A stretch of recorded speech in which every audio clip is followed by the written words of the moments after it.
hey, if you're about 5'9" and 180 pounds, meet me behind Turtle's Restaurant on Saturday night, Fight Club. Come catch this fade, bro. Right? How crazy is that?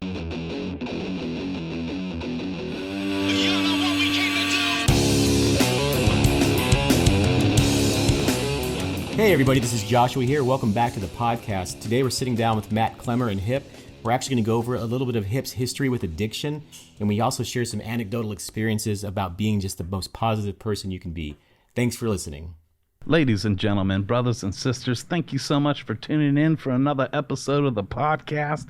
And today I'm sitting here with two great men, Joshua Carlton and Hip. My name's Matt Clemmer, and the three of us together have come here today to serve you from our table. And today, we're going to get to know a little bit more of who the legend, the man, the myth that they call Hip. Hip, how's it going today, brother? Very good. Very nice. So nice. So nice. How are you, Mr. Carlton? I'm great. How are you guys doing? It's actually the first snow of the year. It's beautiful. I don't know if you can see out my window behind my shoulder at all. Probably not. But it's snowing. It's beautiful up here in the mountains. So happy to be here. I'm glad we can do this from like so far away. You know, I'm all the way in Oregon, and you guys are somewhere else. You know what I mean? So it works right. out. So cool. One day when COVID is eased up, I'll be there and just in the studio too. So that'll be nice. Real nice. Yeah, I'm looking forward to future ventures of this, right? Where each of us will be at. You know, who knows? We could be separate in different locations or all together. Either way, it's going to be awesome and still dropping knowledge and bringing it to everybody. Absolutely. So yeah, I think our listeners want to know a little bit about who we are. You know what I mean, Hip? What do you think? You want to tell us a little bit about your story? You want to talk a little bit about addiction? Yeah, sounds great. So, tattooer. I've been tattooing going on 8 years. I'll have 8 years in August of this year. Yep. And man, so one, I think it's important to just go ahead and get fucking grimy out the gate. Long term in recovery, I have 8 years coming up in March. And I was a trash can junkie. And for those of you that don't know what that means, it's basically any means necessary to get high. So if you would have told me like drinking bleach would have got me high, I would have done it. And then anything under the sun. Sleeping outside, stealing from you, helping you look for it. You know, there's a list, you know, of the stereotypical junkie. Because that's basically what I was. And felt that and didn't amount to anything past that. So yeah, that's me in a nutshell, or the old, what I used to be in a nutshell, and where the person you see in front of you comes from. And for how many years of your life were you in that? Man, so, I mean, all in all, that I can recollect, about 15 years of drug use. Now, I'm also affiliated with other groups and programs that have some literature that basically states that a long time before the drug use, we knew we were addicts. And I can look back and be like, yeah, I was a weird little kid, man. Weird as shit. The Berenstain Bears, I used to play Mama Bear. I used to also, on that same coin, play Crocodile Dundee. Torturing animals at a young age. Having no empathy for anything. Punching my mom as a little kid at her C-section scar when I wouldn't get what I wanted. Jeez. Yeah, torturing my sister, breaking shit in the house. I actually set my house on fire twice before I hit the age of 5. Wow. Yeah. So do you know like what triggered it? Like I know you had these issues when you were younger. Did something? I mean, obviously, you know, somebody probably gave you something to try, and I suppose that's something that started this whole thing, or.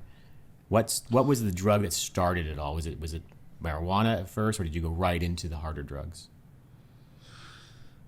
Man, so yeah, it was weed for sure. And So I always like to tell people that I am a mama's boy with daddy issues.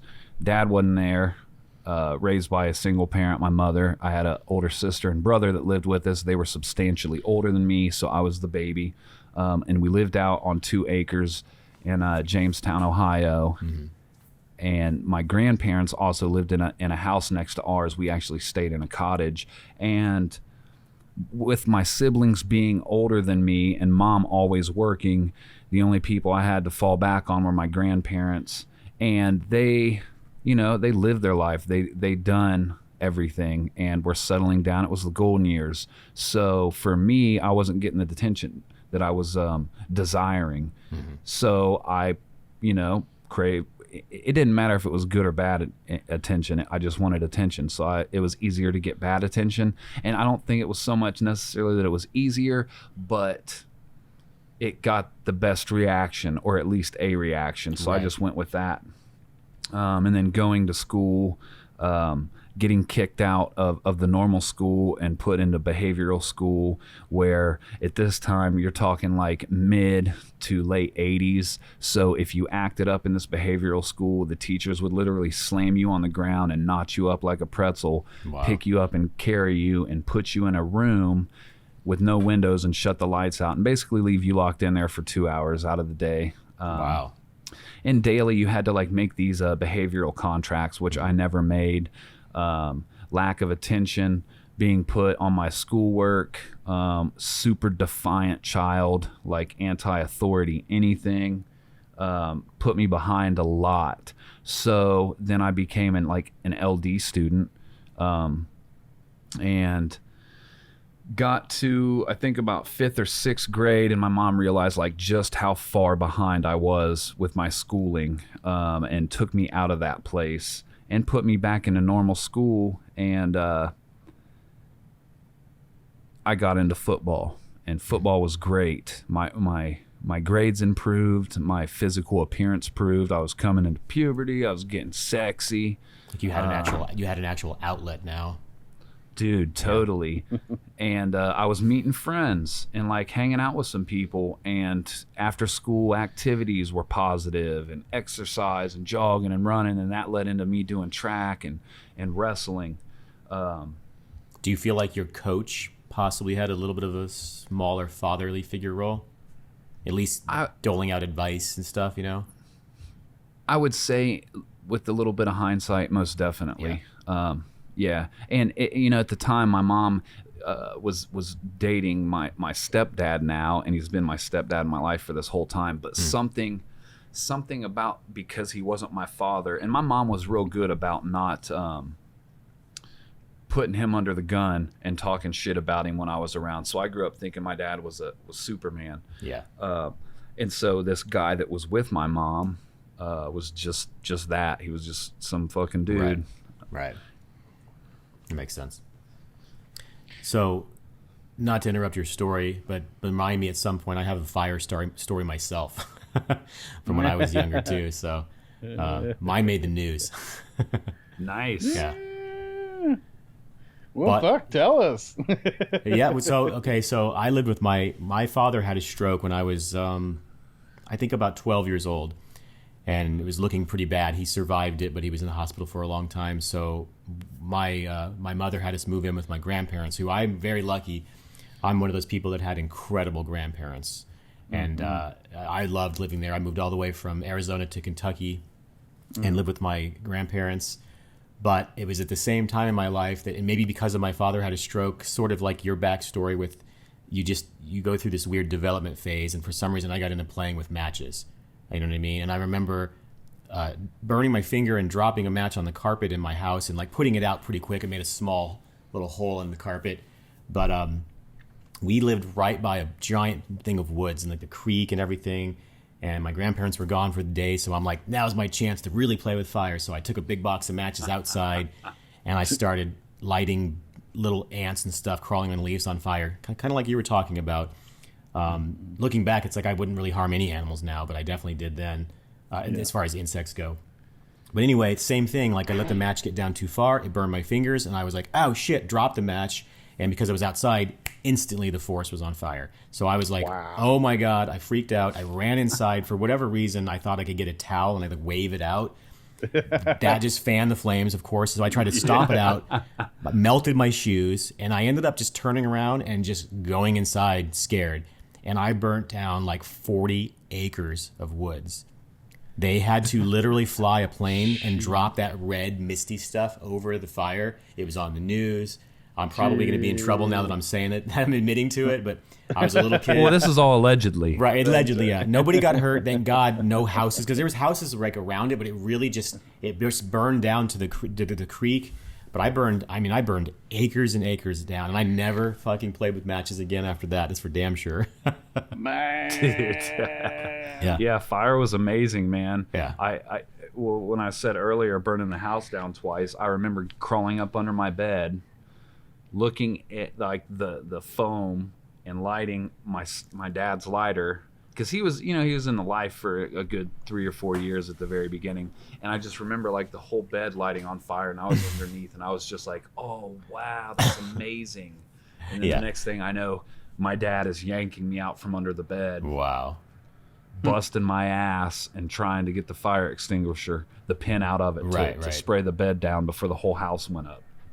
It's such a scary thing. I remember when I turned around to hightail it, like a car had pulled up and saw it and like hightailed it out of there to get away from the fire and probably call 911. But I'll never forget going to school the next day and everybody was talking about the big fire. And I was like, yeah, that's crazy, huh? What do you mean? Right.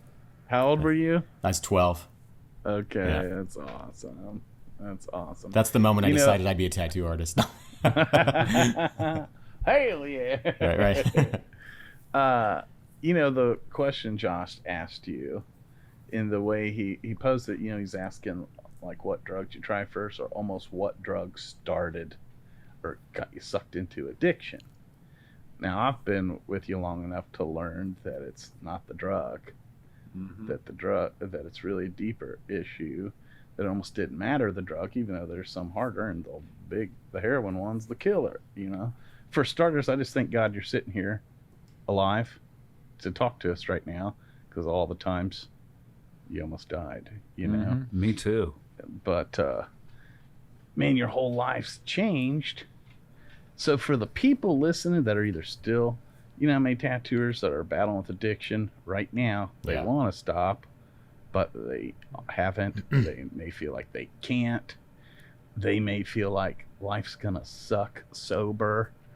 Speak to them, those that are on the fence. They need help. They want help. All the tattooers out there, how can you convince them that life actually is better and it won't suck? Man, dude, that's I wish I knew how to do that. Yeah. Ultimately, you got to be the one that does your own push-ups. You can't pay someone else for it. But I will say, Matt's right.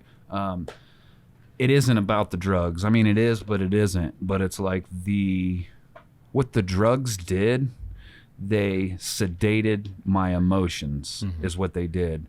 Because, I don't know, everybody experiences trauma. And when we're young, trauma can come in many forms. It can come horrific, and it can be the smallest thing.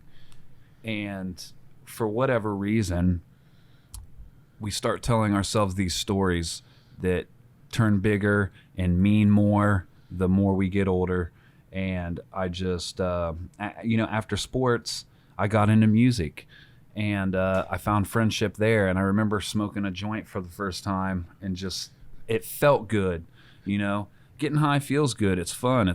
I'm guessing that's why the majority of people doing it. Little did I know, though, what I was really doing it for. And it was just for feelings. My dad wasn't around. My brother and sister didn't want shit to do with me because of the age gap. My mom was always working. My grandparents are old. Looking back now and hearing myself, it's like just excuses, justifications. And it's like, but you're a kid, you don't know what playing the victim is. Mm-hmm. And it just led into more getaway, like vacation time from reality, things I didn't have to pay attention to or feel. And once the drug started, the mental and emotional and the spiritual growth hindered. So once I finally did get clean, I think I was 32 or 33 when I finally got clean. When all those feelings came rushing back, I was like, a 17-year-old kid again. Mm-hmm. I remember I didn't have a license for 14 years. So when I did get my license back, the first thing I did was throw some fucking subwoofers in my hoopty. Right. The stereo costed more than the car. Right. And the way I dress, the way I act, still to this day, and it's not shocking, and I get it, and I kind of like take it as a compliment.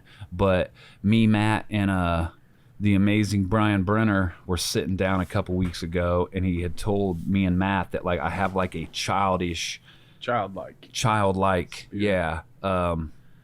mannerisms to me, I guess. And I really appreciate that, because I feel a lot of times like I either missed out on a true childhood, or because I was just, I wanted to be an adult. I wanted to do adult things. And, drugs will bring that to you real quick. Adult jail time, adult probation, adult consequences. But, like the saying goes, you play stupid games, you get stupid prizes. Right. Yeah. And yeah, I'm just running from my feelings for years and years and years. I am a softie at heart. I don't like to cause harm. I don't like to hurt people. I don't like to steal from people. But once you embark and get so deep in that lifestyle, you got to play the role. So, you have to be tough and showing no mercy, and by any means necessary. And really, like, in the midst of all this, I thought I was my own or Ohio's own Pablo Escobar, and right. Come to find out, I was my best client. That makes sense. Yeah, I think that I think our listeners as well as myself are very interested in this story, because as I mentioned before, I have an extremely addictive personality. I see how I could have gone down that path. I just happened to not. I have smoked marijuana. I have taken acid before, but I've never done anything harder than that. And that was a long, long time ago. But when I put myself into something, I put myself into something 100%, 110%, But I think drugs always scared me. I think that maybe I experienced them different, like how you say it made you feel good. Even when I've smoked marijuana, I feel out of control. I don't feel like I'm in control. And I think I'm a bit of a control freak, Yeah. So I think that, for me, I was fortunate that nobody in my family was doing anything. I used to go to parties and pretend to be drunk just to fit in. You know what I mean? I'd be like, "Oh, I drank before I got here, dog." And so people have stories to this day of like, "Man, remember that party that Josh was at?" And he was, I was just pretending. I was just trying to fit in. My parents moved me around a lot, so I was always trying to fit in with everybody. So I'm very interested in, what that story is like for you, and then also the discovery of life after that too, because you're flourishing now. You know what I mean? You're a well-respected artist. The reason that I invited you to Evergreen was because of that. I saw something in you. So is it still a struggle for you today? Like, you have all this success. Do you still have to fight it off? Do you crave it? Like, I know when I met my wife, she smoked like crazy. And I was pretty vocal about it. I'm like, I'm not into smoking, I'm not going to tell you to stop. But she knew it. I made her smoke outside. It'd be snowing. I'd be like, yeah, you smoke outside, So she quit, and she doesn't miss it. But I know sometimes people do. And I've known people with addictions that seem like they have their life greatly together, and then suddenly they're in the ghetto sleeping in a car. And I hope that's not too personal to talk about, but do you find yourself waking up some mornings and being like, fuck all of it, I'm gonna go do it. I'm gonna throw my life away. That's how bad the addiction still has me, or is that wavered? Man, so yeah, there's highs and lows, just like with life in general. But the cool thing about being in recovery, and what I've learned through different affiliations with groups, anonymous groups, that I began going to early in recovery, I learned there's a bold statement that basically says, like, if you do what these people do, you don't ever have to use again. And I took that to heart, and it started off with me thinking I found a new group of people that I could manipulate because I burnt all my bridges. Those ships had sailed, and in my mind, everybody did something. You know, how people are like, you know, like you, for instance, you don't do any drugs. It just, I didn't get that. I didn't understand it. It's a lie. But slowly and surely, like, these people knew who I was because I was them and they were me. And they just loved me where I was at. That grimy, lying, manipulative junkie. They just loved me and kept telling me to come back. And I kept coming back, and I started picking up values and principles that I could hold and utilize in my life out of my tool bag of all these things I was getting that I wasn't even aware were tools yet. So yes, do I sometimes feel like using? Yeah, but thank God that I've grounded myself around these other people in recovery, because when those things start to happening, one, I can't turn and walk around or look anywhere or go any place without knowing someone in recovery or that is aware of who I used to be, that can hold me accountably instantly. So the hip that's happy versus the hip that has something going on, there's a difference, and they can see the difference between that. And they pull me up on it, and I appreciate that. But yeah, it happens. You know, we just became legal in Ohio for medicinal use. Okay. Yeah, and I think it's going on about a year, maybe 18 months. But like, you know, in the Dayton area, there's a bunch of weed stores. You know, like out there in Oregon. Yeah, they're everywhere. And yeah, and you can smell it everywhere. It seems like every car I get behind, somebody's smoking loud, and you know, sometimes I romance the thought of what it would be like, but ultimately, if I play that tape completely back and just know that, like, my body don't know the difference between a joint and a shot of heroin, or a rock of crack, like, it's all the same in my mind. So it's like I fucking transform, dude. I go from 0 to 60 with the first one I put in me. Yeah. So. And another cool thing about being around people that are also in recovery, especially the newcomer, you know, I've got some distance between the dope, but on a daily basis, I'm always being of service to a newcomer, either answering the phone or giving my number out. So I get to see what it's like for them to be sitting over in the corner shaking and baking, not knowing if they're coming or they're going. Yeah. And it really humbles me and keeps me remembering of those times when I was that same individual. And you know, I fucking shot heroin, I've smoked crack, you know, stuck rolls in my butt, whatever. And I've got the t-shirt for all that shit. What I haven't done is given a proper eulogy at my mother's funeral. I've never swam in the oceans of Japan. I've never given a tattoo seminar. I've never tattooed a celebrity. I've never walked my daughters down an aisle to give them away to a outstanding man or female.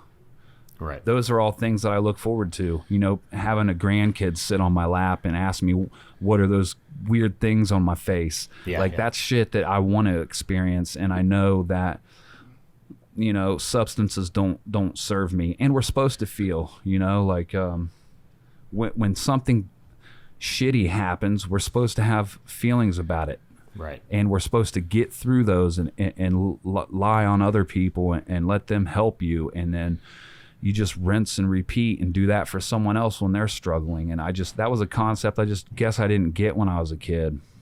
Yeah, that's amazing. I've noticed.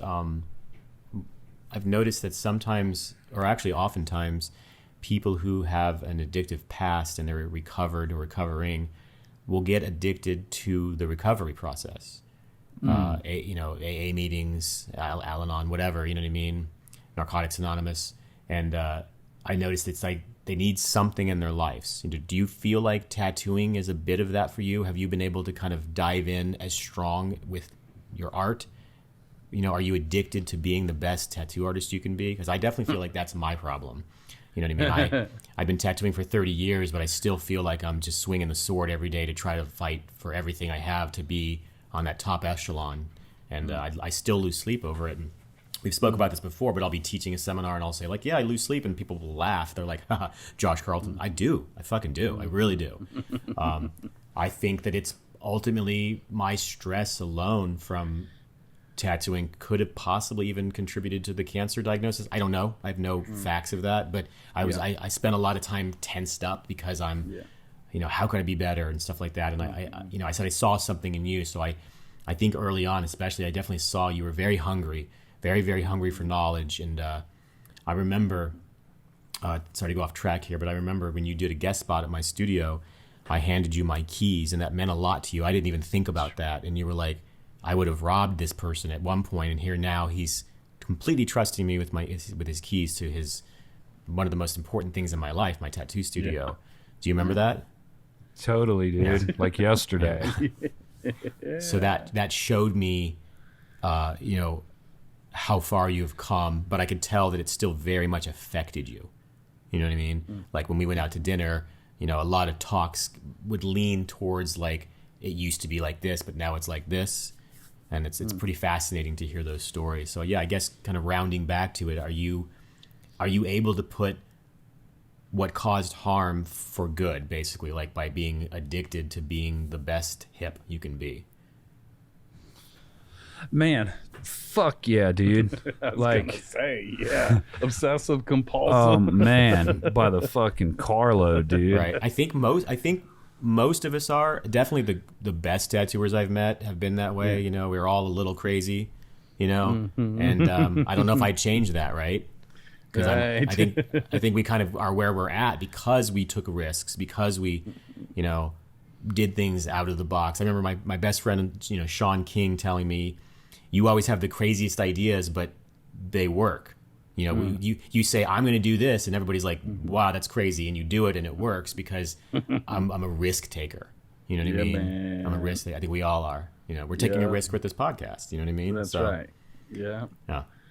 Yeah, dude, as far as obsession and compulsion goes, and like this is just another great example how those addict tendencies ain't even about the drugs. I mean, we share the same obsession and compulsion, and you've, never fucking done a hot rail before.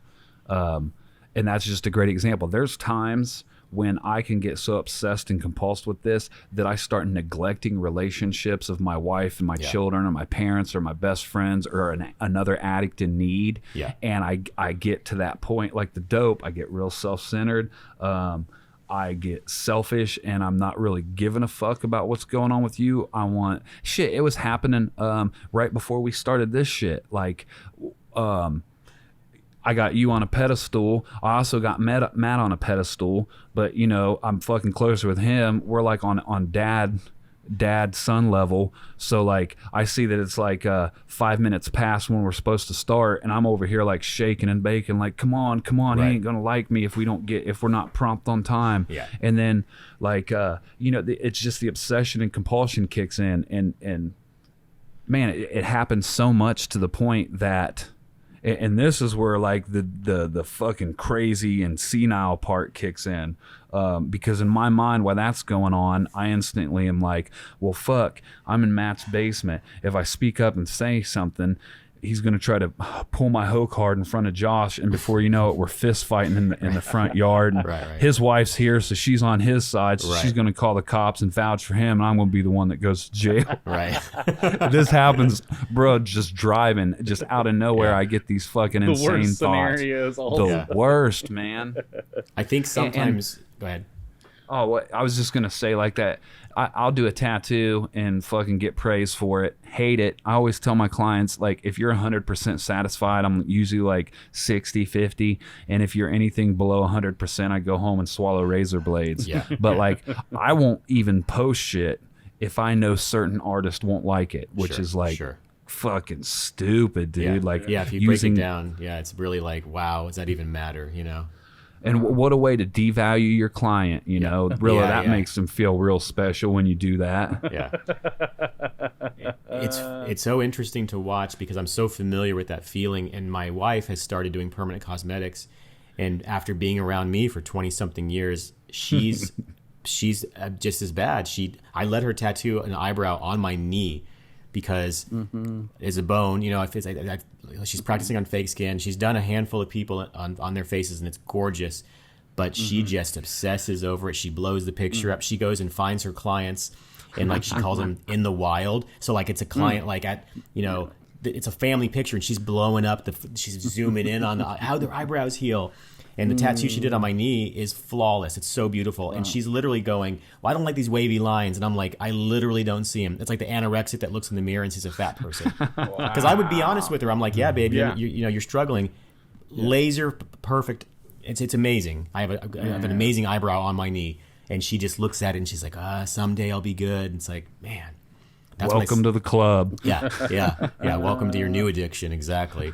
So I do wonder sometimes if I didn't find tattooing, if I would have gone down that path myself. Because like I said, I had tried acid, loved it, tried marijuana, and it made me more paranoid. I liked the acid. I had definitely interesting trips, you know. Me too. So I do wonder if I would have gone down that road. But, you know, fortunately I haven't. But I've been around a lot of people. I know, Matt, you've got other people in your studio that have been recovering and, you know, praise you for helping those people out. I know, Hip, I've seen that you've lost a lot of people, you know. I feel like I'm constantly seeing pictures of people that you've lost to drugs. And I think that really shows you the reality of all of this, you know. And I think for me, something that I've noticed that's a little bit rough and it helps people, and it might help people that have addictions, is so many people that are really successful come from a similar past. And it almost to me says, go ahead and do it while you're young. You'll recover, and then you'll be a badass, whatever, CEO, rapper, NBA player. Because you never really hear about people succeeding necessarily while they're on drugs, but it's usually in their past. You know what I mean? So I do sometimes wonder how that affects people that, let's say I was super fucked up right now in my life. If I was seeing that on TV, I'd be like, yeah, I'm going to get through this, and then I'm going to go that route, you know? Does that make sense? Totally, dude. And you know, I've got some tattoo friends, you know, that I hold dear to my heart, and they're sweethearts. And you know, sometimes, you know, like one of my buddies was like riding through like Sedona, Arizona on his IG, tripping on mushrooms. And dude, I was so fucking jelly at that. Yeah. And I'm like, damn it, why? Why can't it be me? And there I go again, comparing my insides to someone's outsides. And you know what? It's completely irrelevant, because if people, when I hear them say like life, what, that's not fair, that's not fair. You know what? I'm fucking grateful it ain't fair, because if life was fair, I wouldn't be here right now. That's a great point. That's a great point. Yeah. You know, and I've noticed, too, an interesting thing, and this is not in any way to downplay your addiction, so please don't take it that way. But as somebody, my story, which we'll get into in another podcast, but I'll just a little bit, I suffer from severe depression and anxiety. Not so much after cancer diagnosis, because before cancer diagnosis, I'll be completely honest, we're being vulnerable here, I was suicidal at times. It's almost happened a couple of times. Pictures of my kids on the walls is what saved my life. But when cancer came knocking, and I was not the one in control of taking my own life. It could happen at any time. Nothing for me personally, man, that cured depression real quick. It was like, you know, why would I ever take my own, like, all I want to do is live. You know what I mean? And for those that are not following me and that don't know, I am currently cancer free, so don't stress out over it. But it's crazy to think about how it used to be, where I would literally think about taking my own life. And when I look back, I don't even really know why. And I was so, like, what was so dark compared to what I went through now the last year with actually fighting cancer. But it's just what I did notice, though, and I'm getting back to, is that I feel like somebody that has a past of, say, alcohol or heroin, and they did some crazy shit, like drove through a house, and like maybe, you know, drinking and driving, and drove through a house, and people will be like, oh, but he's sober now, and they celebrate you. But I feel like when I was suffering depression, I had to keep it a secret. And if I had done something weird, my depression doesn't seem to give me a pass that sometimes it seems like addiction does. And again, not to downplay it at all because I just don't understand that. But have you witnessed anything like that? Like I feel like as long as it's in your drug days, you can kind of almost cancel out some things that you might have done. You know what I mean? Have you experienced anything like that?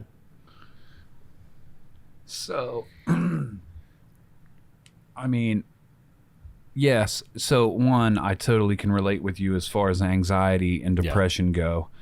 And I'm going to speak to that like I would addiction or anything in life, because the longer I've stayed clean, the more I realize, and this is a very profound saying, and I didn't really, I've heard it since I've been clean, but I never really grasped the concept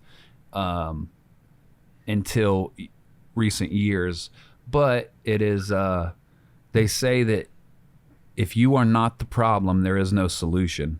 And like it's a cliche saying, but the depth that has, that basically tells me that if I have a problem, whether it be getting high, depression, suicidal thoughts, that it's not these things that manifest that I say are like, you know, oh, my girlfriend cheated on me. The kids at school don't like me. I got a ticket. You know, it's all a direct result of me and my actions that led me to that point. And you know, disease, depression, anxiety, all these things are mental illnesses that people struggle with, and they're real things. But on top of that, you know, you get cancer. What'd you do? You didn't just, you know, sit around. You went and you got the proper medication for it. Help. Yeah, you got help. And that's the magic word when it comes to mental illness. Because you know what I'm saying? You got cancer and you let that shit run rampant. I can see there's something fucked up about you. You're gray, you're losing weight. Right. Now, if you suffer from depression, I can't look at you and know that you suffer from depression. That makes sense. Yeah, completely. So I've always been told never to go into my own head without a friend and a flashlight, because it's fucking nuts up there and I got to have backup. That's beautiful, man. That's very well put. Yeah. And you know, my oldest stepdaughter, she struggles with suicide and depression and things of that nature, anxiety, and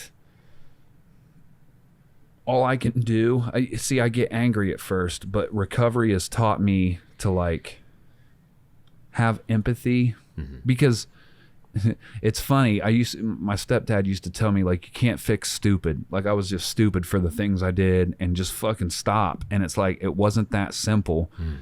And here I am, like, regurgitating the same things that I heard.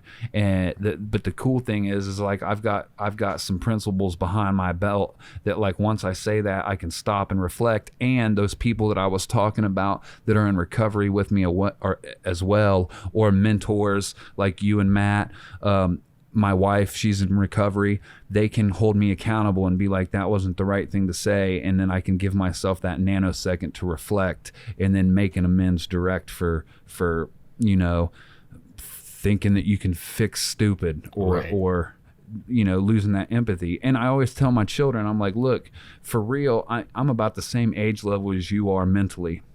So I get the self-centeredness, because yeah, I totally get it. You know, I feel sometimes that I'm the center of the world and that everything revolves around me. I can see that. I think a lot of people probably feel that way. I think a lot of people just internally, naturally do think of they're the main star and the rest of the world is actors, you know? Man, dude, in the same breath, I'm the shit and I ain't shit. Right. It's like that saying, you know, people complain about traffic, but they are traffic. You know what Man, I mean? You know, I ain't never heard that one, but I fucking like it. Right? Like, you're sitting in your car bitching about traffic, but you're traffic. You know, you're in line at the grocery store, and there's people in front of you and behind you, and you're pissed off because of the people that you got to wait on, but they're behind you waiting on your ass. Right. You know, we're all people. Yeah. Yeah. You're bitching about people, but you're people. Exactly. So I love that. I try to keep that in mind to the best of my ability.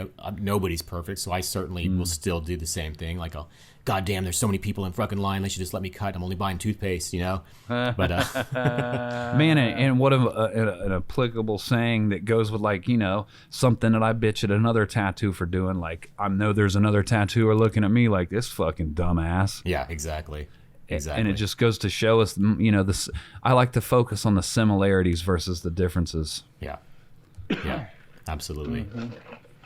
And once you get to a certain point in your heart maturity, we can celebrate. I celebrate our differences. Yeah. Yep. One of the most important things, that's a great point. One of the most important things that I learned in my relationship, I've been married 3 times. I've been married to my wife for 20 years, but I was married before that a couple of times.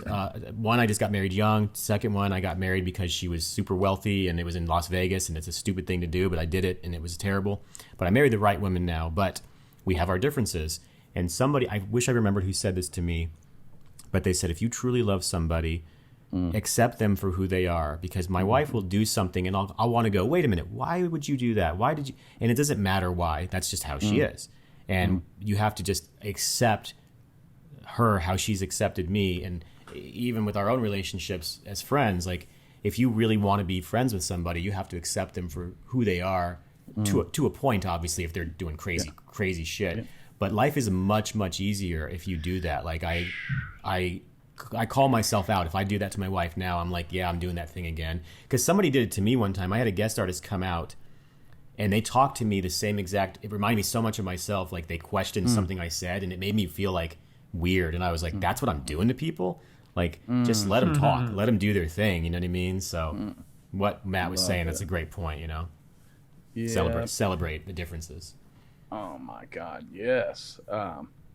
Hip, I just fucking love you. And if you guys don't mind, for a few minutes, I kind of want to honor him, toot his horn, and tell you a little bit what I've learned from him, from my perspective and his presence being in my life the past, has it been 4 years, 5 years? 5. Okay, cool. Because, he calls me mentor, he calls me dad. Well, what a fucking honor.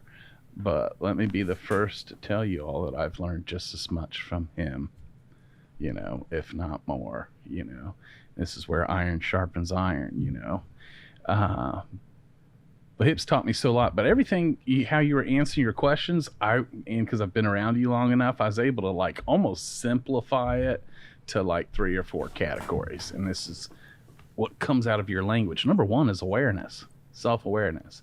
And everything you were talking about, the reason why you're able to talk about it or notice or be aware that that's happening in your mind right now, you're starting to entertain some bullshit that could turn into real bullshit, is at least you're at a place where you notice.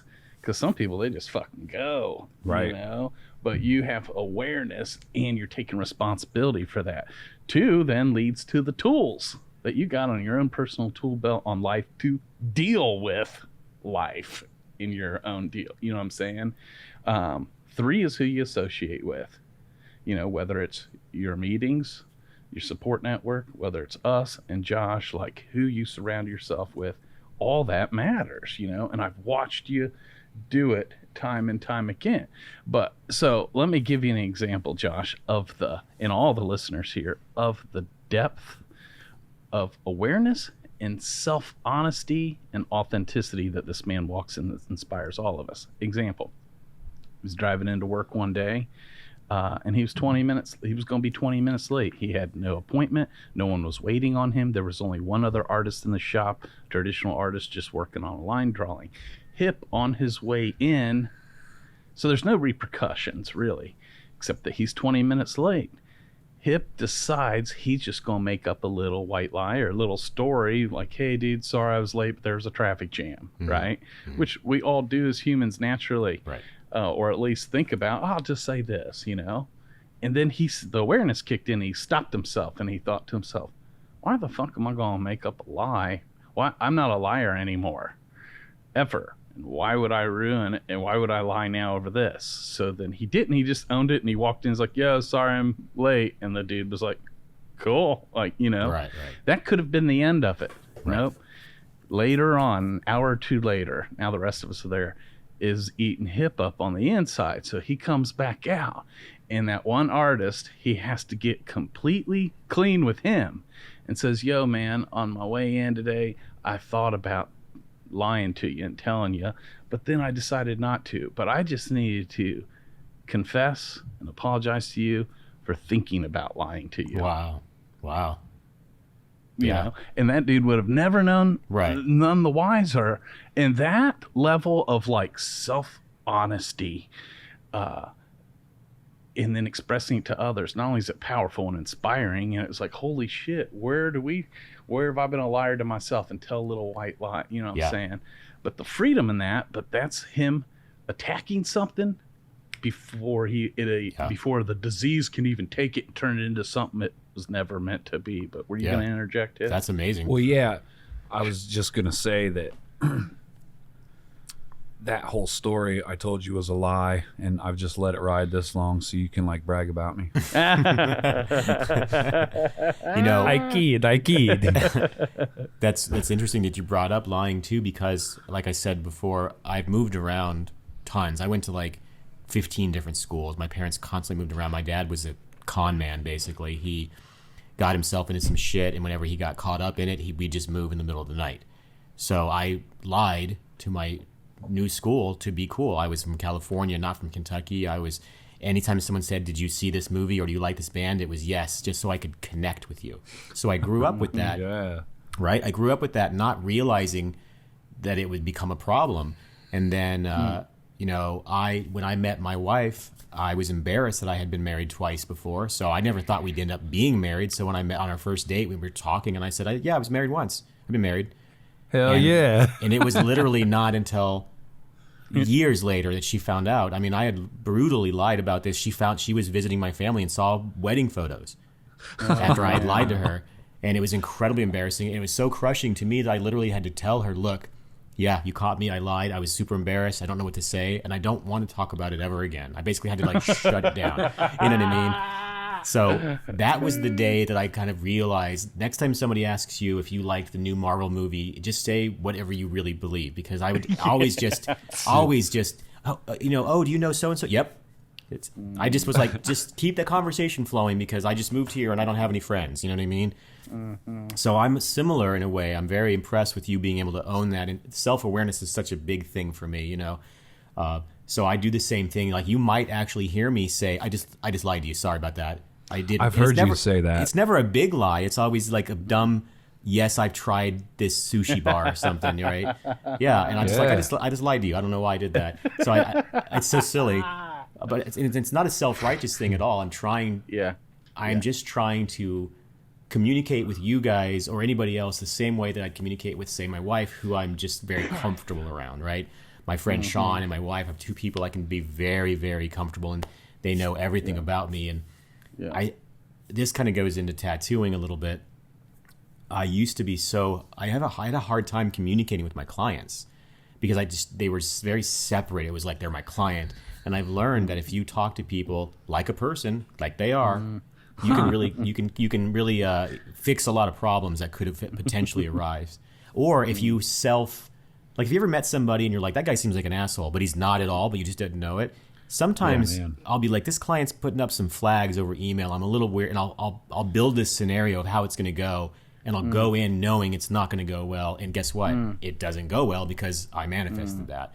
So, you got to bring it down to a level and just talk to them like a human, because sometimes I don't understand what my client's wanting. Like I've got a woman right now that's wanting something, and I'm having a difficult time understanding exactly what she wants. And my first go-to is just don't even do the tattoo.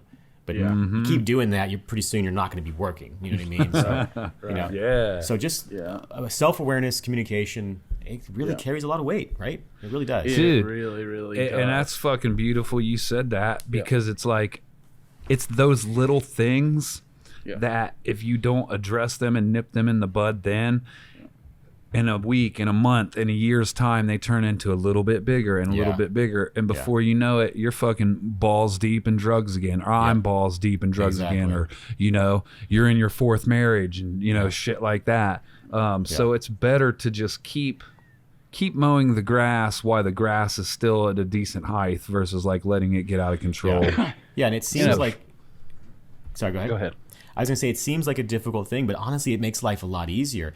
Once I started not telling little lies, things got way easier, because I wasn't like, what did I tell that guy? And I'm not looking over my shoulder. I'm just I'm just being genuine. It's like, I remember a time, we talk about anxiety and stress and stuff. I was so riddled with depression and anxiety. This is embarrassing, but I'm just going to tell you the truth.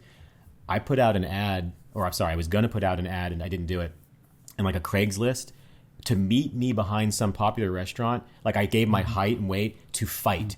Like I just want to fight somebody. Hey, if you're about 5'9" and 180 pounds, meet me behind Turtle's Restaurant on Saturday night.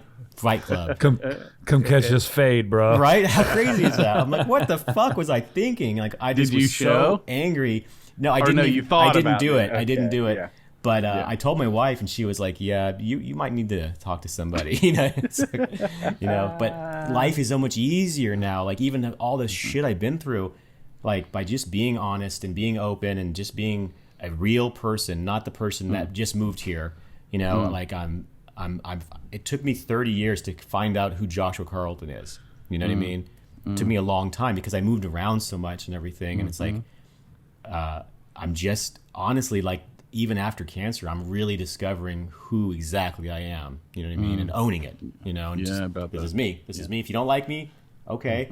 But if you do, cool. We can kick it, Yeah. Josh, a framework that we operate out of all the time, instead of viewing the world like always through a dualistic lens, or instead of looking at things as good or bad, right or wrong, insider or outsider, we operate from two frameworks. One, just heavy or light. Does this feel heavy to you, or does it feel light? If we're going to do something feels a little heavy, I've got to stop and then investigate why this is heavy, and can I switch it to light or not? And if it doesn't feel light, then maybe that's an indication I should not do it or reconsider. So that's one. The second framework we operate out of is authentic or inauthentic. Yeah. Not good, bad, right or wrong, just authentic or inauthentic. But back to that self-awareness, I don't know about you, Josh, but I have been a liar to myself most of my life. And that's why I appreciate Hip's level and commitment to authentically and just being honest, but not just with the whole world, but with himself first. That's why that story I shared with you, that was really just between him and him. Right. But so that it didn't destroy him, he had to clear it and get complete, which was just so beautiful. It's just what I love, but this level of authenticity with ourselves, to not tell little lies to ourselves. Yeah. I'd love to think about, Josh, how a few minutes ago, or how you're like, oh, wait a minute, actually, I just lied to you, and I don't even know I did that. I'd like to imagine you doing that with yourself. Right. Yeah, exactly. Yeah. Yeah, that's a great point. Like lying is one thing, but lying to yourself that's a whole nother thing. And it can be super detrimental, and it becomes your whole life. You know what I mean? You have this, you've done it for years and years, and it just becomes who you are. And it's like these little changes that I've made in my own life have helped me tremendously. And like, I would love it if our listeners, like if you are listening to this and you want to write in, tell us some stories about something that you've gone through in your past, and some things that have helped you. You know what I mean? We'd love to discuss that. Yeah. And man, just to get fucking to set the tone, like there was back in the day getting high, there was this chick, she got pregnant and no one would take her to get dope. Well, guess what? That didn't stop me. I could care less about the baby. And I just wanted the money. So, I'll take you and I'll run in. That'll give me a chance to pinch your bag and bring it out. And I'll continuously do this. No, I've hid needles underneath my own stepdaughters, allegedly, on the way to get drugs. By any means necessary. So you're going to tell me when I get clean, I'm going to keep my mouth shut about the life that I'm living now and things of like, because I know we're keeping that white lie inside leads and those little fucking things that people often operate in on autopilot. I cannot do that. And it's a love-hate relationship, man. I've constantly got to be aware of my environment, the people around me, what I'm doing, daily reflection, pulling my inventory and checking and dotting the T's and crossing the I's. Get it? I said it backwards. That was on purpose. Yeah, that's how you do it. Yeah. I do what I want. Right. I do what I want. Yeah. But yeah, dude. So if I'm gonna go to depths like that, man, why wouldn't I go to the same depths to like live and create and help? It just doesn't make sense. You know, I see a lot of people that will go to extremes on certain things. You know, it's like, you know, I listen to a lot of podcasts of like dudes, like motivational speakers, and like these dudes talk so much about, I don't know, getting money, and then realizing now that they're older that they neglected their health that whole time. So it's like, I need to keep everything kind of working simultaneously. Yeah. Do you find yourself ever having like survivor's guilt? I wouldn't, man. No, because I recognize that I'm a miracle and I'm on borrowed time, because I get to see daily dudes in and out, girls in and out, and I got to make it count. Like, people rely on me. I got a family that relies on me. My parents now, I help pay their bills. I just fucking, a dude bought me breakfast today. And because he brought me breakfast, I looked to my right and I seen two couples, an older white couple and a younger black couple. And I just told the waitress that I'm going to cover their lunch. Nice. And the dude that was with me is like, why? I'm like, well, you did it for me, motherfucker. We got to keep the ball rolling. Right. I know it seems so cliche, but just imagine if that ball did keep rolling, how the world would change. Imagine if really, if every time we were able to do things like that. You know, it's not about getting points or clout, or, you know, I'm always telling my wife, I washed the dishes for you. I'm not trying to get husband points. Like, I'm just doing it because you said you had a headache and I don't want you to wake up to this garbage. Like, it's nothing for us to buy somebody breakfast. It's not going to, the amount of money you spent on that's not going to affect you because you're a successful tattooer. And I understand that we have some privilege and not everybody has that extra money. But if you do, man, there's just nothing like that feeling. And you don't have to make a spectacle out of it. You don't have to film it for YouTube. You don't have to tell anybody even. But the feeling that you get inside for helping it's to me personally, it's unlike anything I've ever experienced. You know, when Priceless. I give to somebody, it is, sometimes I think I feel more than they do. You know what I mean? It's like, I don't know. It's an extremely good feeling to me to give, you know? Absolutely. Which I think is a big part of, like, you know, especially working with Matt and viewing what I do on a more personal level, because it lasts forever. And I like how you said, I think that I care more about how the tattoo turns out and looks more than the client does. Oh, absolutely. There's so many things that I put into my tattoos that they don't even know, and they wouldn't even matter. In fact, I found this tattoo artist who's super successful. He does this beautiful black and gray, almost always knocks sleeves out in 2 or 3 days. And from any kind of a distance, you're like, that is absolutely beautiful. And if you saw him at a convention, you'd say that. But if you get up on it, all the things I spend extra hours on aren't there. And it doesn't really matter in his work because it's beautiful. And sometimes I'm like, man, am I working, you know, am I not working smart? Am I just working hard? You know, because I believe in doing both. But ultimately, at the end of the day, I'm such a driven person. And I know I'll never get to the level I want to get at. But if I didn't put those things in my tattoos, I wouldn't sleep at night. I have to do it. My clients fly out to me for that. But this particular artist is fantastic. And I'm impressed that he was able to simplify his work and still have it. It's really powerful. I would totally get tattooed by him. But all the bells and whistles that I do, he's like, fuck that. Man. You know? Wow. Wow. And at the moment, because, you know, me and you've corresponded a little bit in our group chat we got, I'm trying to do to one, you shared a tip a week ago talking about an artist that you read on said paint faster, so that keeps the artistic brain going. So like and one of the tattoo artists that I've always looked up to and love, he always says, be a good tattooer, not a fast tattooer. Love that. Carried that with me for some years now. But like, as my style and myself and my life and my recovery grow, I want my tattooing to reflect that. So like now I'm trying to do like a looser, allowing myself to not be so strict on the reference image and I'm an artist. Let myself be an artist. And that's all I mean. I definitely don't encourage just tattooing fast for the sake of it. You know what I mean? But it's keeping you from second guessing yourself. You know, if you're like, man, I just really want to do this dash of red right here, like I'm feeling it, like fucking do it. You know what I mean? Because those are the things that breathe art. You know, like anybody with practice can replicate a portrait eventually. That's not super impressive to me. I want the client to look in the mirror and feel it. I want them to, even if they don't know why, right? There's something you did with the eyes, just the right shading in the eyes, and they feel it in their heart. That's better than money to me. You know what I mean? If I make it look exactly like your kid, cool, boring. Next. You know what I mean? So. Yeah. Dude, I love that you said second guess it, because it just instantly reminded me at Evergreen's Championships. Shout out to Evergreen. Best convention I've ever done. Appreciate it. Definitely sets the standard. If you guys don't follow them, follow them. Again, it's like top-notch, creme de la creme.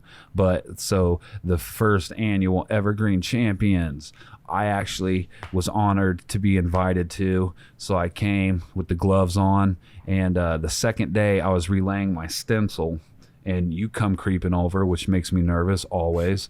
And you're watching me, and you can tell I'm second guessing it. And I'm like, I don't know, what do you think? And you said, man, anytime I second guess anything, it's usually for a reason. So, and it's the stencil, so wipe that fucker off and throw it on again. Right. So oftentimes I find myself getting to a point and I'm second guessing something, and I say to myself, what would Joshua Carlton do? And I'm like, fucking wipe that shit off and do it again, damn it. See, and years ago you just said, what would Joshua Carlton do? And he'd be like, probably lie to you. Right, piece of shit. Yeah, he really meant just let that stencil ride. Right. You know, that the whole second guessing thing is good, though. I just did a tattoo recently. It was just a face on the back of a really good, wonderful tattooer named Josh in town here as well. Joshua Steele. But he had some traditional work on his leg already, and I laid the face I was going to do, and part of the traditional tattoo went right up into the mouth area. And I was like, it'll be tucked behind, it'll be fine. But I could feel he wanted to question me, but he you know, and it was my wife actually that she was like, I think you should consider moving it. And she was absolutely right. We moved it to a better spot. The tattoo looked beautiful, but sometimes it's easy, like you're set up and you're ready to tattoo and you just want to go.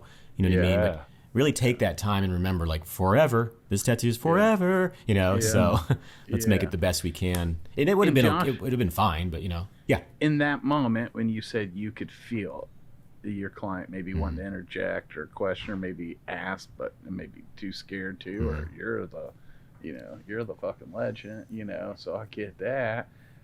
So, but you could feel it, which is awesome. And then you said, you know, your wife stepped in, which tells me maybe she could feel it too. She does at this point for sure. But before she stepped in, how did you respond to that feeling? Just stay internal, like, I'm ready to go, or did you acknowledge it? I think I stayed internal, but I was also like, you know, and I'll be honest, it was probably a little bit of laziness. I was kind of like, man, I got to wipe this stencil off, and it's going to be this, but a bunch of excuses. But I could look at it, because if you look at the picture of my Instagram, it's a woman's face. She's got a little bit of blue in it. It's really new, like 3 or 4 days old. And there's like part of the, like this red leaf or something, and it was like right here on her face, and it honestly wouldn't have looked good. And now it ended up being like below her chin. And I love the tattoo. I'm super happy with it. He's happy with it. It's one of those things where, like, in the middle of the tattoo, I'd have been like, what have I got myself into? If I'd have taken 5 minutes and changed this stencil to be a better tattoo, you know? Right. But I do tend to keep things internal a bit, because I used to have a really bad temper, and I'm always afraid that I'm going to, you know, I cannot work in these conditions. You know what I mean? I don't want to be that guy. You know, I know at the end of the day, I'm lucky to be a tattooer, and it's my job to do what the client wants. I do have the privilege of most of my clients are like, whatever you want to do. But sometimes they say that, and then they show up, and it's like, whatever you want to do, but not a skull or a woman. And I'm like, have you seen my work? Because that's all I do. You know what I mean? So. Well, but dude, I'm looking at that piece. I wanted to look it up. So do you see the red like whatever? Yeah, and I've looked at that piece 30 times and never saw the red until. So you would have, because it would have been like right in her by her mouth before. You know what I mean? Right, dude. And yeah, I can't imagine. I mean, looking at it's like, yeah, it's a good thing you did move it because it looks great there. Yeah, I'm glad that we did that. But like you said, it's interesting that you noticed that. I do feel things. It's weird. I know people say that, not to sound too like crystal and hippie-ish, but I 100% feel. I think even little facial expressions that people make, I pick up on it really well. So I can just feel it, and it weighs on me. And I think that's another reason that I do like to give as much, because I can feel whatever this person is that needs something is feeling, and by me giving, it's going to lighten the load on them, which lightens the load on myself. So it could be a little bit of a selfish with selflessness act too, to be honest with you. I'm still exploring that. I don't really care as long as I'm helping. You know, that's right. Yeah, man. If I get to feel good too, cool. But I really want them to feel good. You know. Yeah. Well, and that hits on, back to, in a big word you use, the importance of communication. So in those moments we feel them, most of us aren't equipped with the tools to act on it. Right.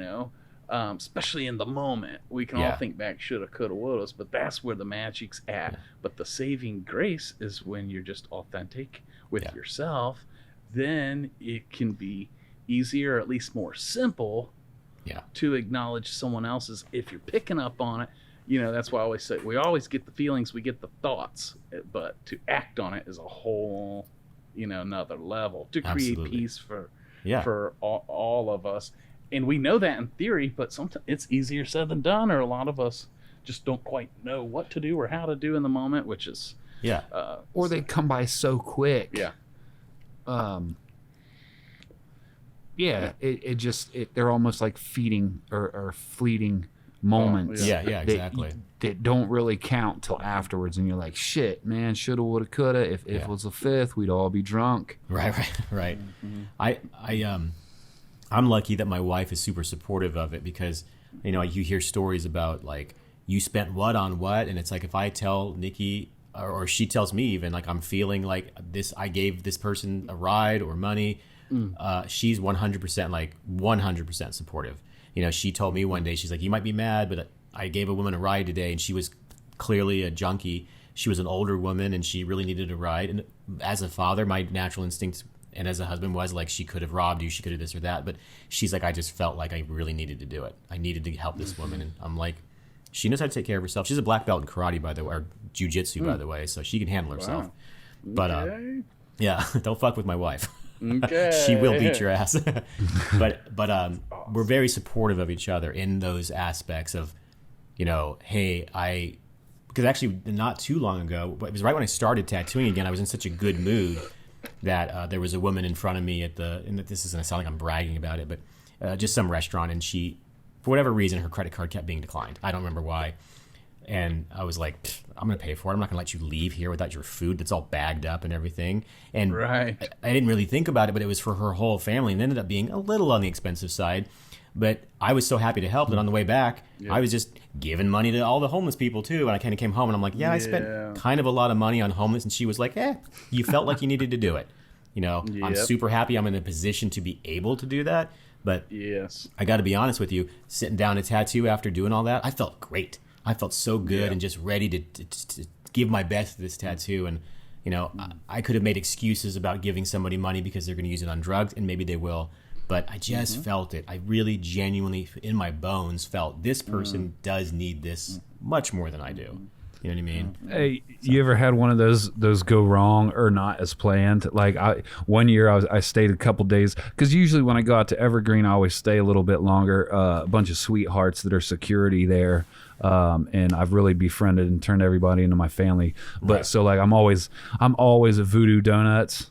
Love that shit when I go out there. I'm kind of a donut connoisseur. Well, my shop shares a wall with Voodoo Donuts, so it's hard to like. They're open until 4 a.m. Yep. Oh yeah. So like, I've got a couple donuts left, and I'm getting off whatever fucking interstate connects Eugene and Springfield, and I pull into the gas station, which if you've never been to Oregon, they don't let you pump your own gas. Like the SWAT will pull up on you if you get out and touch a fucking gas tank. But I'm pulling in there, and there's these two homeless dudes, and they're going through the trash can, and the gas tank fucking poor dude is like, get the fuck out of there, get the hell out of there. You know, my heart goes out to that because that was me before. So I look in the back, I see I got me a couple voodoo donuts left. So I pull down on them after I get my gas. And I'm like, hey, what's up, guys? You want some donuts? And this motherfucker had the audacity to ask me what kind of donut. I'm like, motherfucker, it's not a trash donut. I have had that happen. When we first moved here, we were in Portland, and we got some food, and I had a lot of leftovers. And we were walking around, and I saw a guy with a sign, and I said, hey, man, I got a lot of food in here. And he goes, oh, that's for your kids. And I'm like my money's not? You know what I mean? He wouldn't take the food. And I saw another guy, this is big in Oregon, homeless people with signs that are asking for food, but it has to be vegan. You know, it's Oh, like, shit. it's like you ain't that hungry, I guess. You know what I mean? Like, now, that's just an Oregon thing, but Yeah, man, I had someone bum a cigarette from me once and then bitch to me about the kind I smoke. yeah, it can. My bad. Yeah, it can definitely backfire.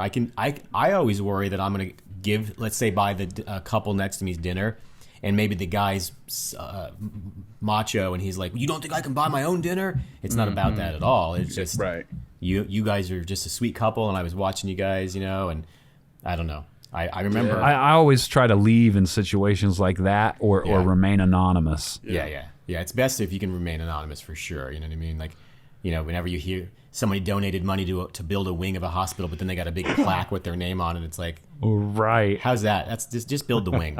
You know what I mean? So Yeah. Well, I'm glad you guys are touching on this just because for the people out there that it's been placed on their hearts to want to try and like do some of these things and maybe never have. Like, man, I don't know why, but all of a sudden I'm feeling like I want to maybe try out this being a giver thing, you know?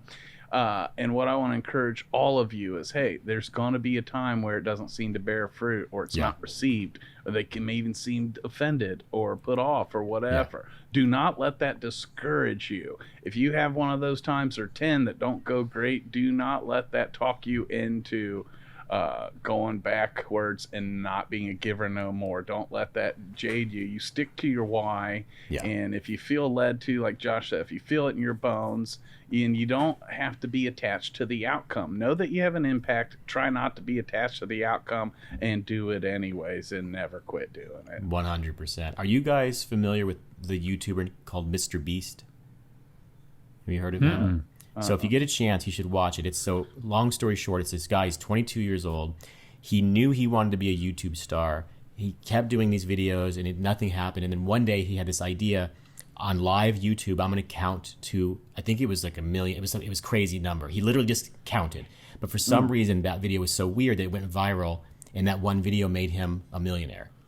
So he took the knowledge of that and he's now turned it into an empire. He's a multi-millionaire. But here's the best part. He's one of the nicest guys you'll ever meet in your life, and he gives almost all of it away. Every video is him giving away incredible amounts of money. And here's what I've noticed. There's a really weird psychology with amounts. So he went to a college and set up a table where literally you got in line, and he would give you $1,000. Every person that came up, he gave him $1,000. But when they would get $1,000 or more, they almost never really reacted other than thanks. But you give somebody $50, and they'd be way happier.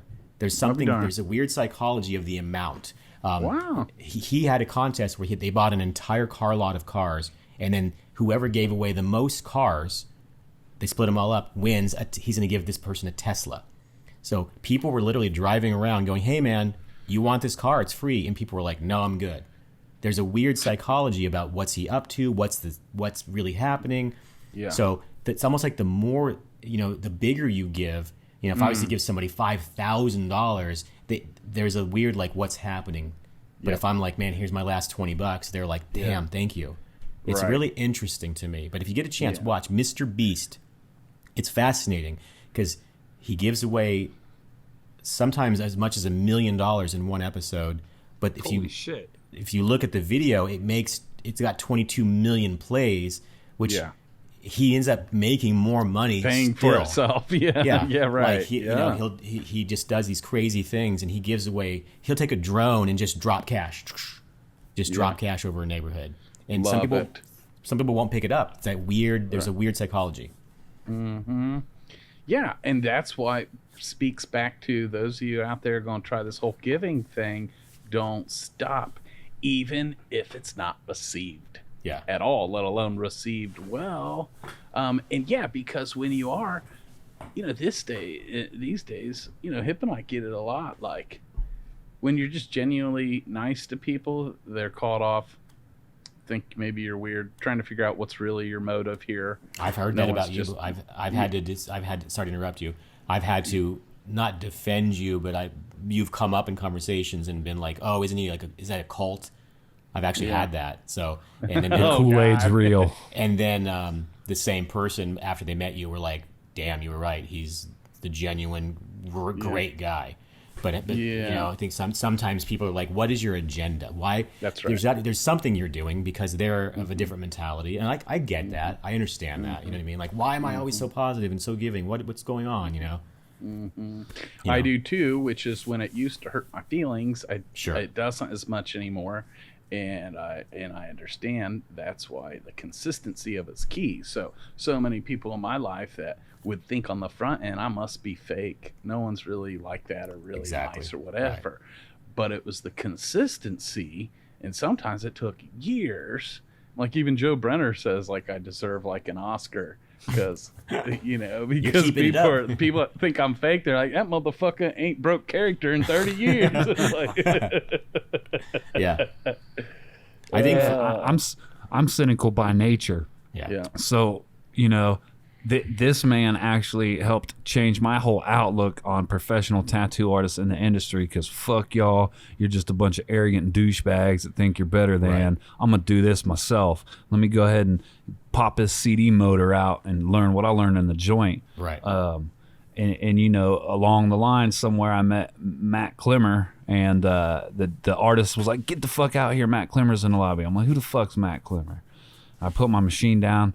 Back then it was a gun. I put my gun down and fucking went into the lobby, and I'm like, he's a well-dressed homeless man. So I'm instantly like, who the fuck is this dude? Right. So I'm asking him shit like, what do you think about people asking you questions, and like, the normal fucking tattoo questions. What you run your machine at? What kind of needle you use? And he just seemed to love, and instantly I'm like, I want to see where his head's at. Does his head match where his heart's at? And sure enough, it did. And then still to this day, he'll say some shit, and I'm like, nah. Right. And I try to do some detective work, and it's pretty fucking authentic. Hell yeah. It's not easy. You know what I mean? Like, it doesn't. Not everybody gets it. It took me a while to get it. You know what I mean? Like I said, I used to have a bad temper, and I saw somebody having a temper tantrum, and I was like, I don't ever want to look like that. You know what I mean? And I don't wake up and go, what do I need to do to be a positive person? I just own it and feel it and have it. And of course my cancer diagnosis played a huge role in that. I'm fucking alive. You know what I mean? Originally, I wasn't told 4 months, but all this stuff I read, the stage I was at was about a 4-month survival rate. So, here we are a year later, and I'm healthy. You know what I mean? So, yeah, I'm positive. You're fucking damn right I'm positive. I wake up every morning and I'm just happy to have another day. Yes, so if I can pass off even a tiny bit of that energy to somebody to just make them have even if it's just like for an hour, like just complimenting somebody or whatever. You don't have to give them everything. Just that's right. Treating them like a human being. You know what I mean? Like I think we get caught up in, especially today, we're so divided. You know what I mean? I'm hoping we're going through something and we'll come back out the other side better. But people growing pains. Yeah, man. It's like hate is overrated. Yeah. Seriously. Yeah. So. And it's just been louder. That's all. Yeah, that's true. Yeah. Yeah, and so hopefully we can. Some of you, if you're listening, you know what I mean. We can influence some people to keep this spark going. You know what I mean? Yep. If we can keep this going and get other people to realize that there's something special about giving and just trying to be, a helpful person, And like we had touched on in an earlier conversation together, that money's just one form of giving. Right. We can give every day, all day, and money's just one form of it. And there are other currencies that have a greater impact. Our acknowledgement, our time, And speaking of, and you brought up, to bring the whole story for full circle, Hip spends a lot of his time these days, he's also making amends. For example, he went down to the courthouse on his own and asked, went up and asked to be put on the docket to see the judge. And they're like, what's your case number? He didn't have a case, but he went back to find the PO and the judge who sentenced him to prison to stand before that judge to thank them for saving his life. Yeah. And they thought that was fucking weird. Like, what? Yeah. Like, making sure, like, does he have a motive? Right, Here again, exactly. someone's wanting to do something, but has he got a fucking motive? And the shock, that never happens. And he's gone back and thanked every cop that ever arrested him. We know a lot of law enforcement, and they get jaded. And it's crazy because the the people that they do help, Hip was one of them. A lot of times, like Hip, once they get clean, if their life change, the cops just never see him again. Of course, Dude, we used to arrest all the time on the street. He's either dead or gone. Just never see him no more. So the fact that Hip went back to find them all, to thank them and say, hey, when you arrested me, I cussed you out and said all this terrible shit. Dude, you saved my life, and I just came back to thank you. And my God, they needed that. And what he gave them was worth more than buying them lunch. You know what I'm saying? Absolutely. Yeah. Imagine that feeling that officer had, those officers, knowing you had an impact on somebody's life. Wow. Yeah. And what recovery has done is now I've tattooed those officers. I've tattooed their daughters and sons. I've tattooed probation officers, magistrates. And it's like, it's just full circle, dude. I was their client. Now they're mine. Right. Like, shit don't get better than that. Do you guys remember the tattoo artist Clean Rock one? Hell yeah. Mm-hmm. So he always had a story where the building that he owns, that his tattoo shop is in, he was arrested for graffitiing it multiple times back in the day when he was a hoodlum. So he's back there painting and doing this bullshit, going to jail and all that, and now he's owns the building and is clean. Yes. And I love that. You know what I mean? I love that story, Come on, Yeah. man. I wonder if he'd arrest somebody for graffitiing the wall of it. Right. I do wonder, yeah. But yeah, it's always nice just to like you said, when I handed you that key, you know what I mean? Like, speaking of full circle, it kind of gave you you took a pause to appreciate that moment that I just was like, here's my key. Of course you're not going to rip me off, but you would have at some point.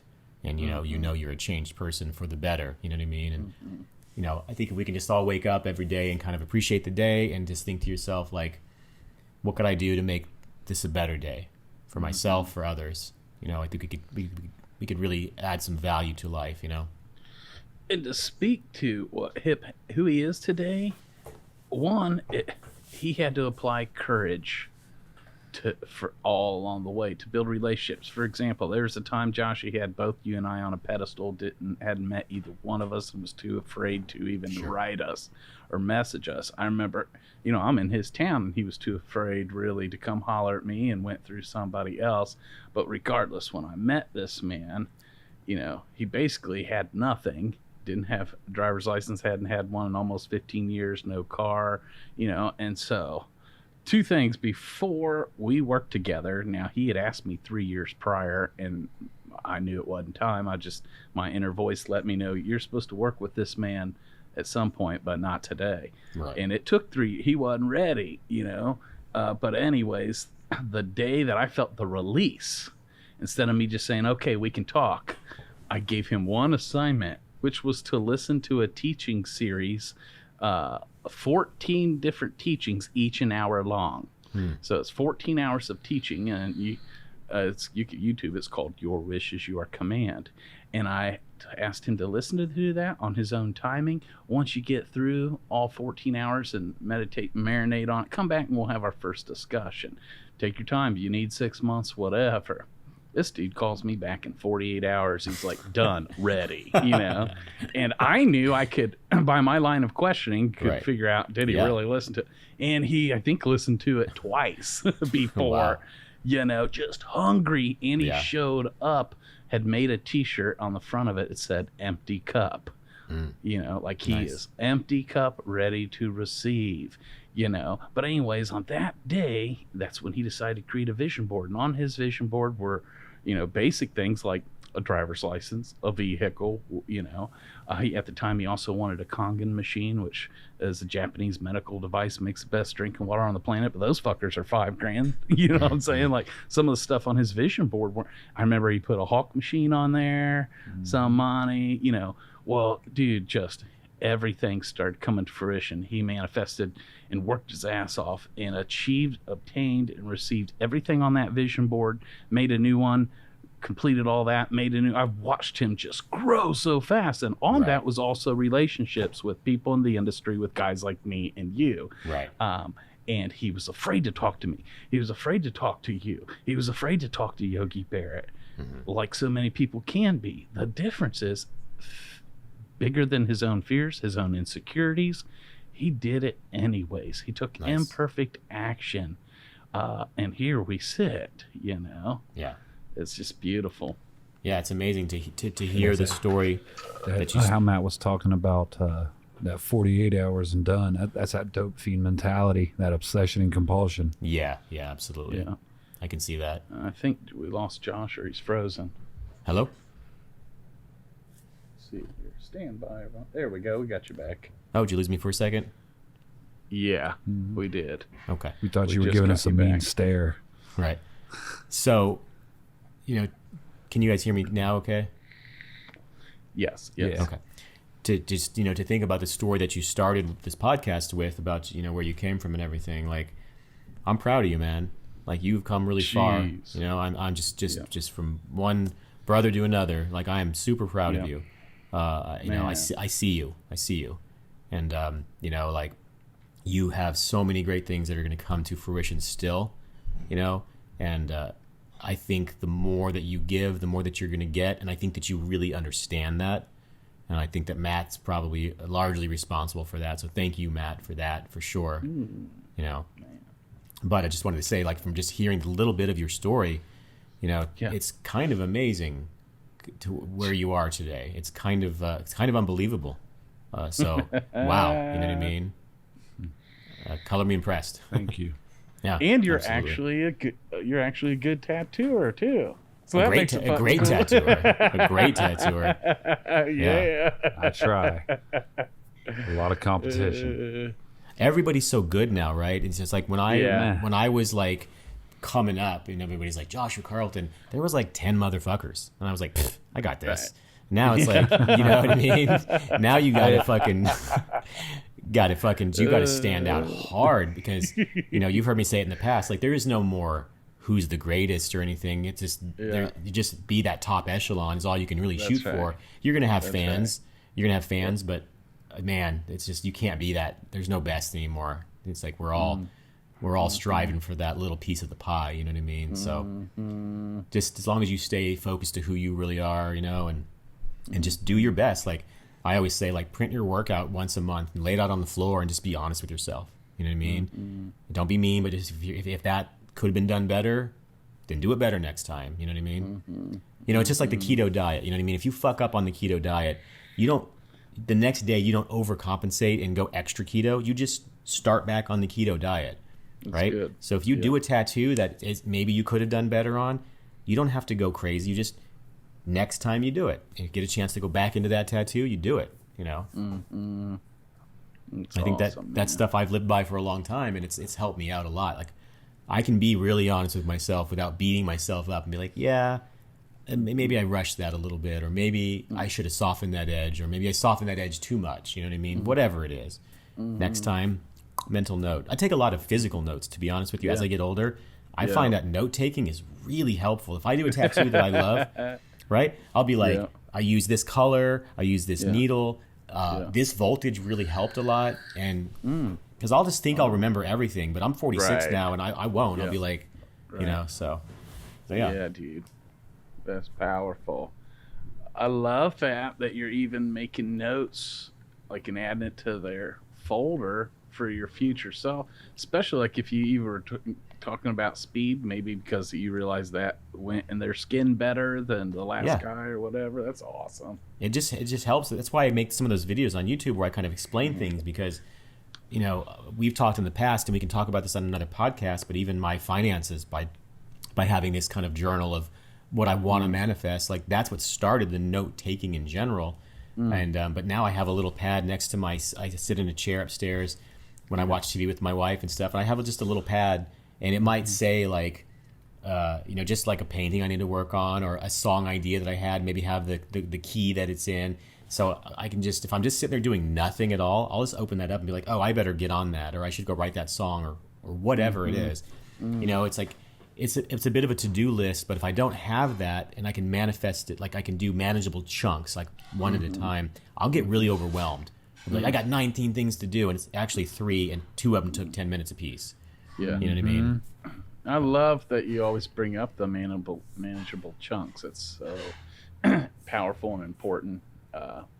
Another guy that I know went to a monk. He went to like a monastery. He was living with the monks for a while, and they sent him in the kitchen to do dishes. And just like the Disney movies, he painted the picture like there were just stacks and stacks of dishes. Right. And he immediately started getting overwhelmed. And there was another monk next to him. He's like, "Oh my God, I got all these dishes in front of me." And the monk was like, "Nope, you've got the one dish in your hand. That's all.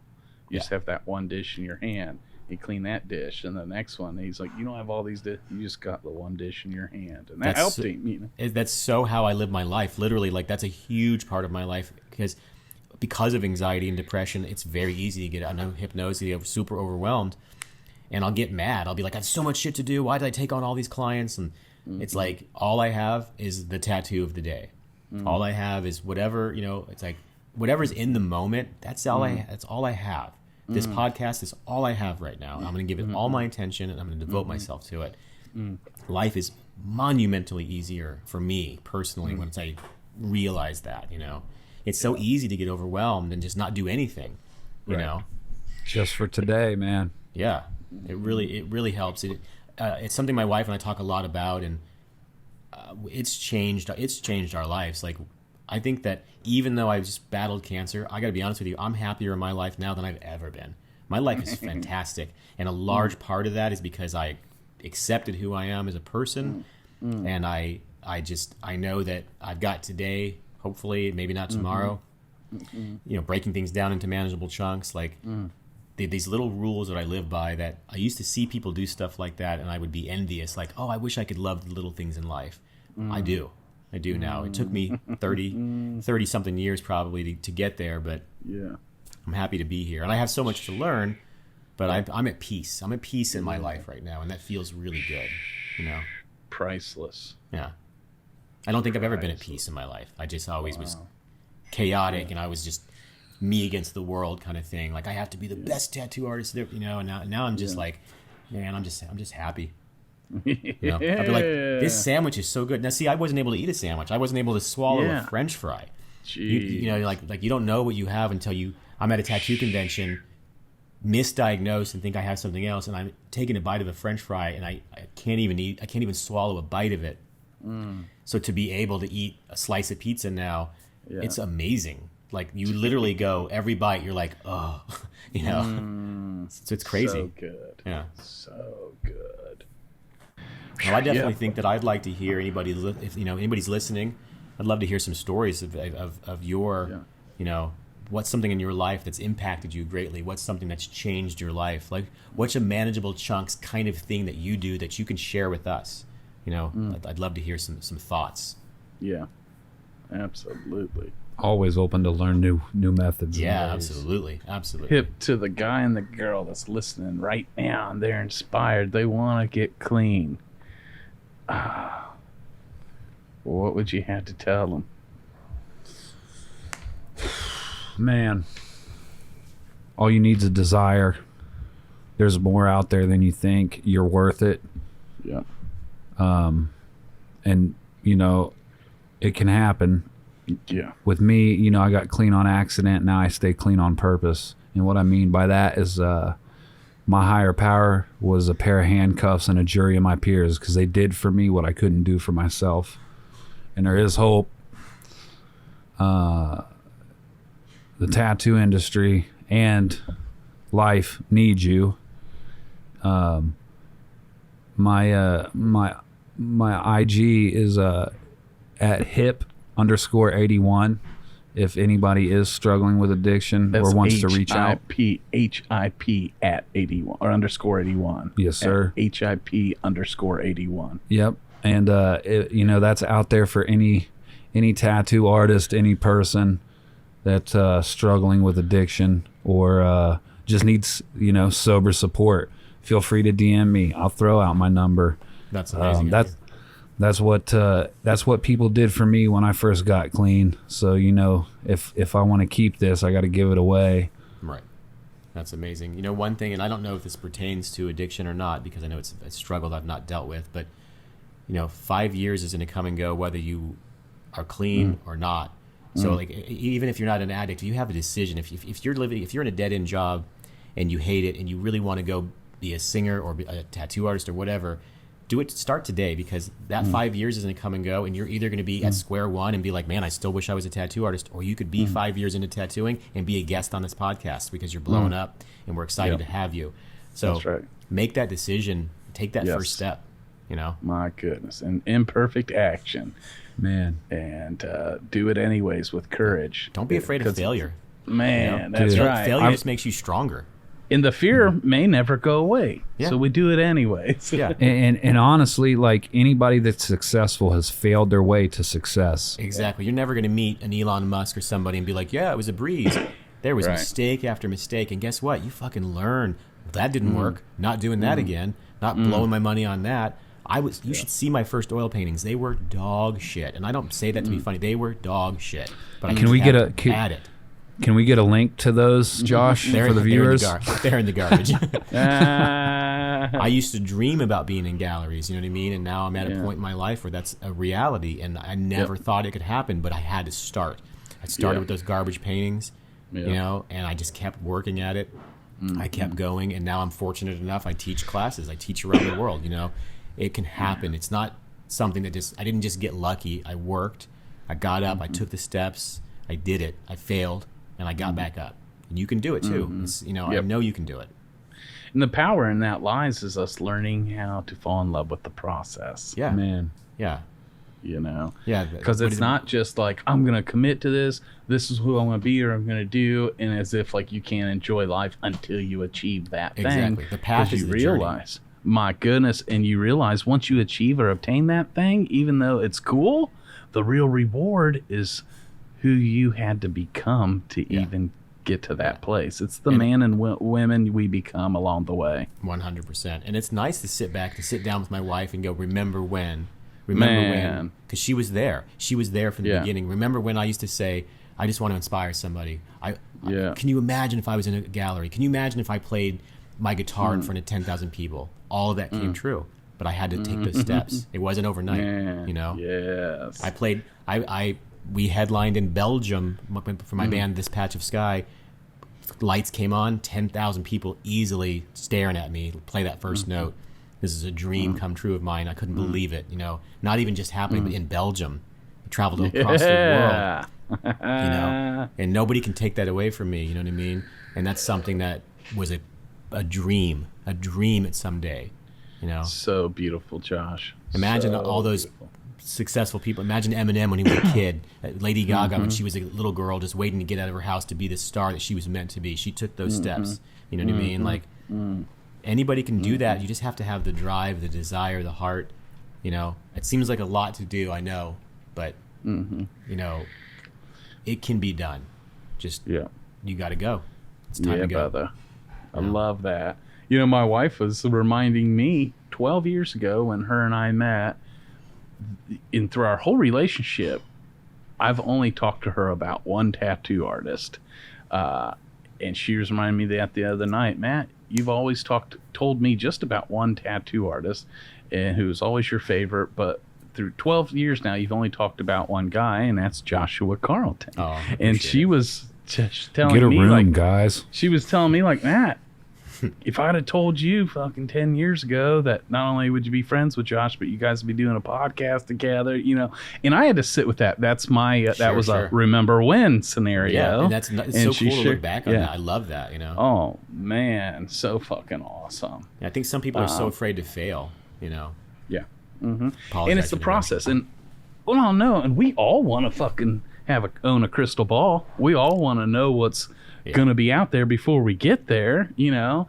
But fuck, we're not given that gift, you know. Even like Scripture says, you know, one of my favorite verses, which I can't fucking pick, but it says, "I am a lamp unto your feet, a light unto your path."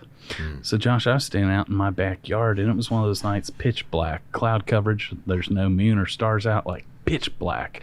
Now I know what's in the back of my yard and the back of my fence, and I know I got a swing set for the kids, a fence for the dog, I've got a shed. But on this particular night, I couldn't see any of it. And then I thought about that scripture, and I imagined putting a little lamp at my feet and turning it on. Now can I see out there in the backyard way out from me? Nope, still pitch black. But what I can see is the next 3 steps to take in that darkness. That's awesome. And I just take those 3 steps, and the lamp comes with me. Now can I see out there? I still can't. But what can I see? The next 3 steps. That's so perfect. And in the belief that my provider, my source, is out there in front of me, orchestrating everything on our behalf so that when we actually arrive, things are ready for us. Nice. Yeah, that's so well put. Yeah, man. Just 3 steps each day. Your manageable chunks. I'm telling you, you break it down. You break it down, and it's all of a sudden, everything's possible. Look at the movie 300. You know what I mean? Man. That whole story, that's a manageable chunks. That's a story for that. Well, guys, I think that that's probably a good spot to end the podcast here. What do you guys think? Yeah, I feel good about it. Yep. Thanks for, showing up and playing full out with us today. Yeah, man. That's not easy to be, open and vulnerable like that. I certainly appreciate it. I knew of your story from like just a rough idea that you had addiction. I didn't know what or the story, and so I really do appreciate you sharing that with us for sure. Yeah, man. Yeah, a lot more people are judging you now. Yeah. I know. I think I'm definitely not trusting you with my key anymore. So right. It's all right. I already made it in the family album. Right. That's all that matters now. Right. Yeah. Awesome. No, I appreciate it, and I just hope that like it sets a tone that like the level of transparency that we're going for with this industry, because it's important to hear the secrets and the flaws and the things. I can't remember how many times I've just assumed you and other artists like your guys' caliber shit out perfect artwork or just wake up with sunshine and rainbows. Nope. And it's just good to see the good, bad, and the ugly. Yeah. Yeah, I think that we live in this world with Instagram and everything being filtered and perfect, and we're all the same, man. We all come from stars, you know what I mean? And it's all the same stuff, and we have the same struggles in different ways, and I think that it's important to acknowledge that, to share that, and to help other people, kind of heal from some of the stuff that they've experienced in the past that makes them think that they're not worth something. You're definitely worth it. Man, thank you. Absolutely, man. Happy day. Thank you, Brother Hip. Thank you, Josh, for joining us. Thank you guys for your commitment of showing up just to pour your hearts out and see what happens. And for all you listeners out there, obviously this is early episodes. It's going to get better and stronger. Yep. And we hope you stick with us and subscribe and everything. And definitely hit Hip up if you have those questions. He's a great guy, and he'll definitely help you out. Yeah. I think you could probably hit up Matt as well. You can certainly hit me up. Mine is Joshua Carlton Official. I can talk to you about some things. Tell you how to make a badass peanut butter and jelly sandwich. Nice. You gotta grill it. Have you guys ever had a grilled peanut butter and jelly sandwich? Yes. Oh my god. Yeah. I want to try that. Yeah. Seriously good. When I first heard about it, I was like, that sounds disgusting. My wife made me one, and I was like, what? This is amazing. Grilled on both sides?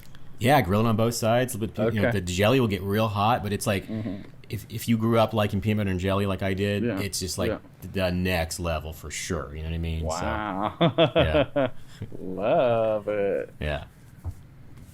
Happy day. Well, awesome, guys. Yeah. This has been another episode. Yes. Yeah, man.